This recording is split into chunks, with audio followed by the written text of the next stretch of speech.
சரி கருப்பணசாமி திருவடி போட்டு வணக்கம் போல. இன்னைக்கு பார்க்க போற பதிவு என்ன பதிவு அப்படின்னு பார்த்தீங்கன்னா, மூன்றாம் கண் அறிவுத்திறன் பயிற்சி. இந்த பயிற்சி பார்த்தீங்கன்னா ஒரு சில யோகாசனம் வச்சு ஒரு சில முத்திரையை வச்சு இது வந்து கத்துக்கிட்ட விஷயம். இது பார்த்தீங்கன்னா இந்த மூன்றாம் கண் அறிவுத்திறன் பயிற்சி எப்படி செய்யறாங்க அப்படின்னா, கண்ணை மூடிட்டு ஓவியம் வரைகிறது, கலர் கண்டுபிடிக்கிறது, நம்ம என்ன செய்கையில செய்கிறோமோ அதை வந்து செஞ்சு காமிப்பாங்க.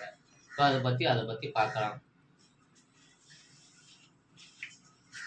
ஃபர்ஸ்ட் வந்து இப்படி இப்படி திரும்பிக்க. இது என்ன கலர் பாரு? Pink colour. இது ப்ளூ கலர். இது 4. Super super. இது 500 ரூபாய் நோட். இந்த 500 ரூபாய் நோட்ல சீரியல் நம்பர் சொல்ல முடியுமா? 15 53 55. Super super super. சரி.